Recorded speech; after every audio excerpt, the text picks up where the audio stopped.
All right. Let's move into like it, love it, or leave it, you think? Yes. I think I go first this time. Is that right? I think so. Sure. Not first? Okay. And like this is a counter of one of the other ones last week. Crunch and crunchy games. What do you think about crunchy games? Okay. Cool. I'm fine with crunchy games. I would say like it. Like it. Used to be love it though, right? Used to be love it. I like crunchy games, but it's not I don't probably have a love it in the category. I like a lot of different types of play. So like it, yeah. What about karaoke? Singing karaoke. Leave it. Leave it. No thanks. I'll watch it, but I'm not going to do it. Gotcha. Here's an interesting one, I think. Promises or oaths. What do you think about promises? Making promises is really not focused there. That may not be a quite like it, love it, or leave it answer, but maybe it could be. It could be. I think they're important. Okay. And if you've made one, it's imperative that you follow it. I mean, but a man is only worth his only thing you got is your word, really. Agreed. So that was a hard one to. Yeah, it's hard to say love it. It's hard to say love it. It'd be more like it should be. Do you think they're? Well, I can say this. I mean, I don't.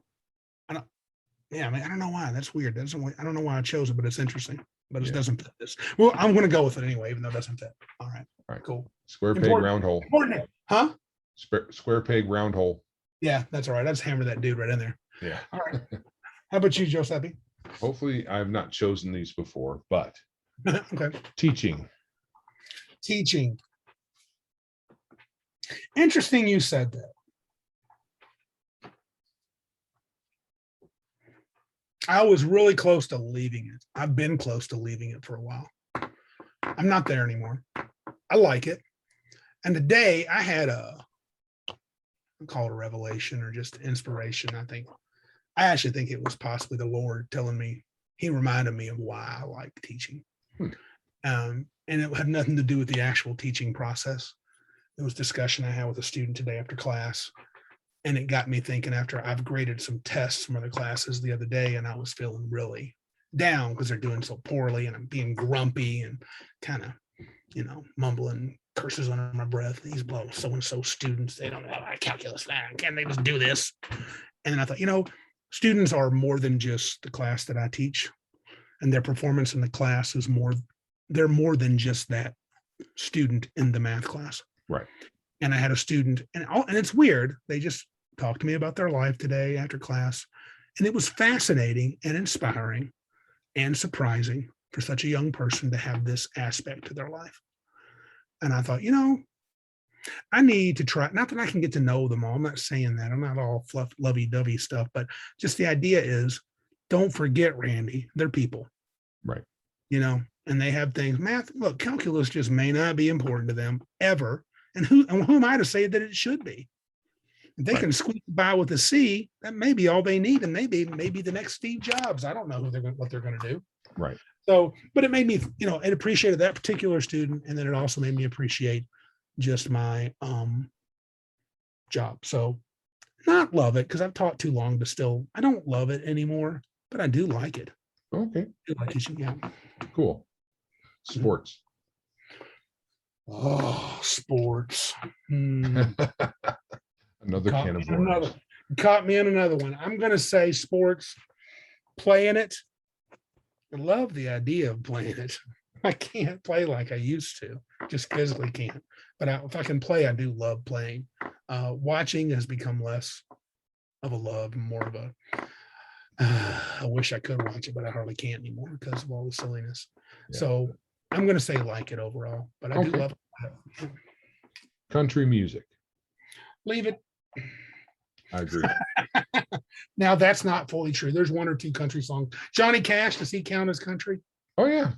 Okay. He's very country. I love some old country. I love Johnny Cash, but I love him as, I think one of his nicknames is the Bard. I could be wrong. I thought I heard him called that. He tells stories with his songs. Yes, he does. And I do really like those, and his voice is cool. But generally speaking, especially anything remotely modern, Pass. Yeah. Yeah. All right. All right. Can we dig some settings here? Dig Yeah. these settings. We're going to dig the setting tonight. We're not going to do a mud sword thing. I'm going to talk about Golarion. Now, I'm going to talk from the first edition material mainly. I don't know how much has changed in a second. Yeah. This is what we know. I found this thing on Ian World because I looked around and I couldn't, and I admit my internet foo is weak, but I couldn't find a good description of like a paragraph or two that described Golarion, and I thought an interesting way as a setting. It is a setting that Paizo made back near the end of third edition, it was in the end of third edition. They made this setting, and they did their adventure paths that they sold in place of Dragon magazine. Did 2 sets of those, and then they transitioned to fourth, and they had to make their own setting to continue producing material. And they chose this setting called Golarion. So it's a D&D inspired setting. Used to be a D&D setting, and now it's purely a Pathfinder one. And I found this little link called 10 things, and I think it might have been it looks like it was an EN World thread. 10 things everyone should know about the world. And so I want to read that, and then we'll give our opinions on it. If you want to stop me, you can. I may make comments along the way. The world is called Golarion. 10,000 years ago, the Starstone fell to Golarion, creating the Inner Sea, obliterating the human civilization of Thassalon and Aslan, sending the elves packing to parts unknown and kicking up probably 1,000 years of darkness from dust and ash in the atmosphere. During the darkness, dwarves and orcs migrated from the Darklands. That's their name of the underworld. What do we call that? The Underdark. Underdark, yeah. Below to claim territories on the surface. By the way, I like that. I'm always looking for a new name that I could use in my own world for the subterranean world below the land. And I like Darklands. That was a cool name. They had some pretty good names. The Inner Sea now separates the continents of Avestan to the north and Garin to the south. Eridan, the last Aslanti, used the Starstone to become a god and housed it in his own temple at the center of Absalom, which is an island city he brought into being at the heart of the Inner Sea. Absalom is Golarion's free city of Greyhawk, or Waterdeep for the Forgotten Realms. Mm-hmm. As the darkness that was caused by the 1,000 years of dust and ash into the air lifted, human culture began rebuilding along the edge of the Inner Sea. On Avestan, the Taldor Empire sprang up under the watchful eye of Eridan, that's that god, while on Garin, Assyrian, which is kind of an Egyptian place, developed under the rule of the 4 pharaohs of Ascension. I did like in the Pathfinder Chronicles, which was their first hardback they made setting for the book, they talked about not just the races, but the different empires, the Taldorians, the Osirians, the Cheliacs, we'll get to that in a minute, but that was kind of cool. They had some nice setting material there in lands. Taldor expanded across Avestan under a number of armies of exploration, settling the lands to the west that would later become Cheliacs and Andoran, and coming into conflict with Katapesh to the east, and the returning elves seeking to reclaim their abandoned holdings to the north. So they kind of have a spin on the elves. In a lot of settings like Greyhawk and Forgotten Realms, elves were leaving this world, Tolkien-esque. Right. And this one, they're coming back. Growing decadence within Taldor, which was a great empire, led to Cheliacs seceding from the empire and becoming the heart of Eridan worship, awaiting the first man's return. That was Eridan's nickname, to reclaim the crown of the empire. 100 years ago, the day of Eridan's prophesied return was instead met by the god's death. So when he was going to return, he died. Storms raged across Golarion, and prophecy itself became unreliable, ushering in the age of lost omens. You couldn't trust in prophecy. In the absence of its god, Cheliacs turned to devil worship under the banner of Asmodeus. I know that in one era of D&D, I think the end of second, Asmodeus was described as a great deity at one time, maybe even more powerful than the other deities. But for the most part, through most iterations of D&D, up until Pathfinder here, Asmodeus was just a archdevil. Granted, he was the archdevil. He was their version of Satan, but he wasn't really a god. Well, in the Golarion, Asmodeus is raised to greater deity status. in the Chilaxian territories, the ones that used to be big time Go Eridan, became worshippers of Asmodeus. And they're a very interesting empire that are all about devil worship. They actually had a adventure path where you can adventure in Cheliax as good guys fighting devilry, or as members of Cheliax. They had an evil adventure path where you could be either devil worshippers or just members of Cheliax that were all about badness. I thought that was pretty creative from the Paizo team. But that's the quick setting. I think it has a lot of feel. It's got a little Forgotten Realms with a lot of variety. They have a realm where they have technology mixes with magic, and they have gunslingers. Not my favorite, but they do have it. And then sometimes they have places that feel a little more remote, and it feels a little more bland. I'll use the word bland, but in a good way, vanilla, like Greyhawk. I really liked Golarion when it first came on. It seemed like a really nice third option. I know I'm talking, Joe's not saying much. Third option to Greyhawk and Forgotten Realms. I wouldn't put any other setting. Maybe Mystara, Dragonlance, no. I would say Greyhawk, Forgotten Realms, and Golarion are kind of three big D&D settings that allow for pretty much whatever you want to play. Yeah, I think I liked Mystara better. Fair enough. Maybe more out of nostalgia. I don't know. Sure.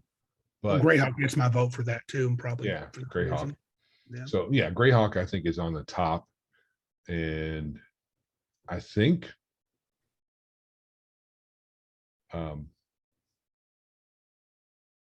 we just said it, and now I can't think of it.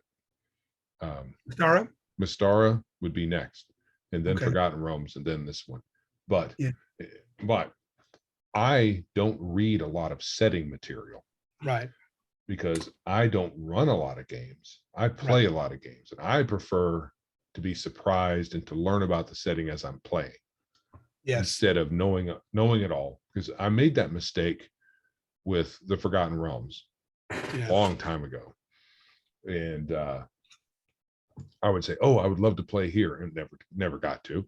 And so, in different regions of the Forgotten Realms, it never happened. So it was a little disappointment, and then there's disappointment in not, and then it already.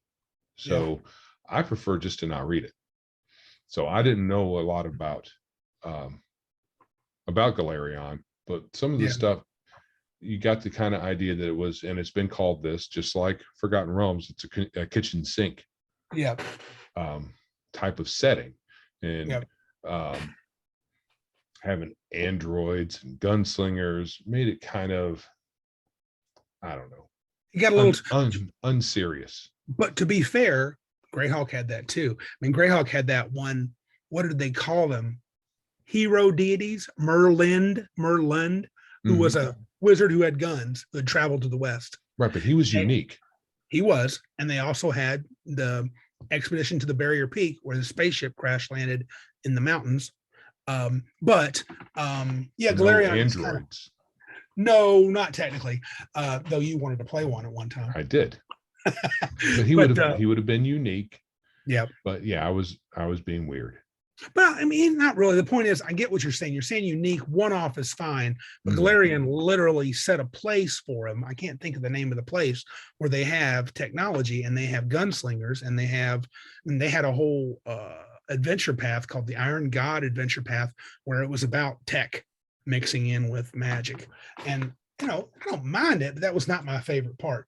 And when it first came out, and this is the book, the campaign setting from the first edition, the Pathfinder Chronicles, I thought the setting was, look, I've got a generic play land. What I liked about it was the first time in a while that I got to see a setting that didn't have a strong centralized theme, where I felt like in Dragonlance, it's all about Takesis and Paladin fighting, and the Knights of the Order and the Wizards of the Towers, and Spelljammer's got its weirdness, and Planescape's got its weirdness. But you have Greyhawk, I'll put Mystara in there, and you have Forgotten Realms, and you have Golarion, which are kind of your cool basic plain materials, or plain prime material planes that would be cool to play in that feel a little more generic. At least initially it did, Yeah. and generic in a good way. Yeah. Whereas something like Dark Sun, boy, it just had a real, it oozed. It's got the slavery. It's got the, what are they called? The dragon. What are they called? Dragon High Lords. Oh, the Dragon High Lord. That's forgot. That's Krim. But you're onto something. The Dragon Kings. The Dragon Kings. Yes. Dragon, the Dragon Kings and the different rulers of, and sand and maybe quote unquote cannibal halflings. We weren't sure if they were truly cannibals, but I mean, it had a real feel to it, right? Right. Arena battles and defilers. Defilers and preservers, and had a whole theme. So does Dragonlance, so does Spelljammer, so does Planescape, Sigil. So I mean, there wasn't a dearth of one, but I thought it was a good one. And I thought Paizo did a good job of having a setting that they could run their game in that felt very D&D-ish. Right. But I don't think it was like superior. I mean, if I were to rank it, it's somewhere, like you said, somewhere near 3 or 4. Forgotten Realms, 3 or 4. Yeah. Yeah. But I did enjoy it. initially. I have to admit, I liked the Goblin thing. Oh, the Goblin one. Oh, there you go. Yeah. But I stopped liking it once you could be a player character Goblin. It's like a way to ruin it. Now, I thought it was cool. They had the series of modules they made where you could play goblins. I thought that was cool for one-offs. Yes. Because you're playing, because I think you played that at GabonCon one time. I Yes. think Josh ran got one of the Weeby Goblins. It's a series called Weeby Goblins. And they're fun little games, but you're like one-off. It's kind of like Reverse Dungeon from 2nd edition, where you play the goblins and protecting their lair from the evil adventurers. Right. But yeah, I'm with you. It's just, but then again, you and I are really not in the space where we're overly pumped about playing millions of races. And Pathfinder definitely went down that road. Yes. They were super race heavy, big time classes and archetypes, but that's the mechanics. I think the setting was fairly interesting. The Rune Lords were fascinating. These were powerful wizards from the early Thassalon Empire. I thought the Cheliax realm was interesting. So when you think about it, I don't have any more to say about Golarion specifically, but could you rank it? And do you have a rank for it? I mean, how would you rank it on the extra small to 2x setting? I probably am. It's okay. Medium. Yeah. I think I would lean toward my initial, when it first started going, it was large with the bullet, but then it slowed down. I thought it was going to become one of my favorites, but it didn't do anything terribly inspiring. I like the Rise of the Rune Lord's adventure path, but I think I was more pumped because 3rd edition was ending and I didn't want to do 4th. And then Paizo said, hey, we're going to save you. Here's more D&D 3.5 stuff. And look, we're going to make it a new game that's really just 3.75. So I would say probably leans toward large, probably large really, but it fell over time. Yeah. I mean, it's barely in the large category now, but I do like it. I think it had a lot of, I wouldn't feel bad running a campaign in Golarion. I think it's pretty good. Cool. Yeah. I think the majority of time I played 3rd edition, it was not in Golarion. It was only occasional forays. I mean, most of it was in our campaign with Elysium. Oh yeah. The vast majority. Pathfinder, even playing Pathfinder was majority Elysium. Yeah. So, and that was not Golarion. No. So I never really got to know Golarion. Not very well. You played in my Rise of the Rune Lords campaign. Yes. And that ended around book 4. We didn't get through all 6 of them. Right. And I think it's been so long, you probably don't remember it. Honestly, I did kickstart the Savage Worlds version of Pathfinder, and they're going to have a setting book, and they're going to have the Rise of the Rune Lords. I got all 6 of them already. I actually would be intrigued to play that again using Savage Worlds just for a real experiment, Sure. Yeah. All right. Anything else, or you think we're ready to scoot on out of here? I think we are ready. Okay. If you'd like to support our show, please help us get the word out. Check out our website at www.biggestgeekispodcast.com. Hit the support tab if you'd like to give us a little cash. Otherwise, just share with your friends. Catch us on Odyssey or YouTube. Joe's going to probably try to break this up into snippets if he can this time. And so you ain't got to listen to our meandering on and on for hours and hours. We probably love it. We love it. Rate us on Apple iTunes or your podcatcher of choice if it has that option. Our email is thegeeks@biggestgeekispodcast.com. Please feel free to drop us a line if you have any comments about this episode or others. And we'd like to encourage you to check out the podcast that we have links provided down below in the show notes. One to add. Yeah, please add. I think what I'm going to add is Legion of Myth. Oh yeah, sure. That's a Gonna good. add That's that. a YouTube. Yeah, Legion of Myth is really, really good. I really like their. They have podcast episodes out on the podcatchers, but it's behind. Okay, they're mostly YouTube. Yeah, they focus on their YouTube channel. Yeah. Yeah, and I kind of wonder. I sometimes wonder though. It'd be interesting to hear some of their podcasters. Do you think is podcasting going the way of the dodo? No. No, I think so. Okay. No. I like it. I prefer to listen because I can listen when I'm doing other stuff. Right. I can't watch YouTube unless I'm literally just watching it. So yeah. All right, man. Well, this is Randy. And I'm Joe. And remember, if you can't be big like us, then be geeks like us.